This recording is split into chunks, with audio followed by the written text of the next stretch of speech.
Good morning students.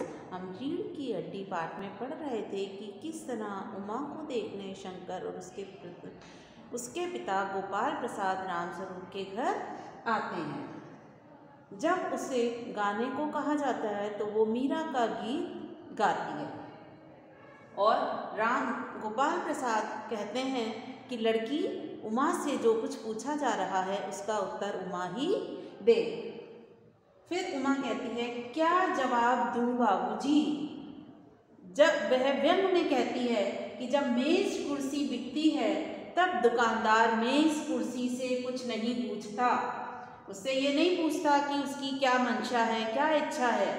खरीदार को देखकर अगर सामान पसंद आ जाता है तो वो पूछ लेता है। यहाँ वो व्यंग करते हुए कहती है कि लड़कियों को तो समाज में निर्जीव वस्तुओं की तरह ही समझा जाता है, जिनकी इच्छा या अनिच्छा नहीं पूछी जाती, बल्कि बड़े लोगों का निर्णय उस पर लाद दिया जाता है। इसलिए इस तरह वो अपनी तुलना मेज कुर्सी जैसी निर्जीव चीज़ से करते हुए कहती है कि अगर वो खरीदार को पसंद आ जाए तो अच्छा है, वरना वो उसको छोड़कर किसी अन्य दुकान पर चला जाता है। इस तरह वो अपने मन में दबी हुई दुख की भावनाएं व्यक्त करती है। रामस्वरूप चौंक कर खड़े हो जाते हैं कि उनकी बेटी उमा इस तरह कैसे बोल रही है, क्योंकि बड़ी मुश्किल से उनके हाथ में एक रिश्ता आया था और वो किसी भी तरह से अपनी लड़की का विवाह जिस समय इन लोगों से तय कर देना चाहते थे।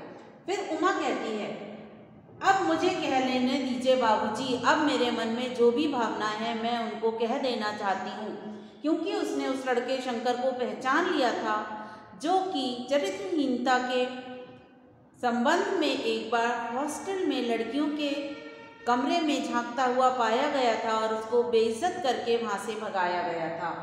तो लड़की उमा कहती है कि इनसे पूछिए, ये जो मेरे खरीदार बनकर आए हैं, क्या हम लड़कियों का दिल नहीं होता? क्या हमारी भावनाएं नहीं होती?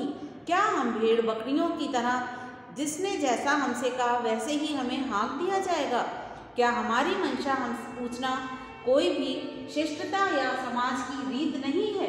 इस तरह वो अपने मन में दबी हुई सभी भावनाओं को बड़ी व्याकुलता से व्यक्त करते हुए उस रिश्ते का विरोध करती है जो कि झूठ की नींव पर भी रखा होता है। उसके पिता भी यहाँ समान रूप से दोषी होते हैं कि वो अपनी शिक्षित लड़की की शिक्षा भी छुपाते हैं और गोपाल प्रसाद जो विवाह को एक बिजनेस मानते हुए दो परिवारों के बीच हो रहे पवित्र बंधन को एक बिजनेस का रूप देते हुए नजर आते हैं। Thank you.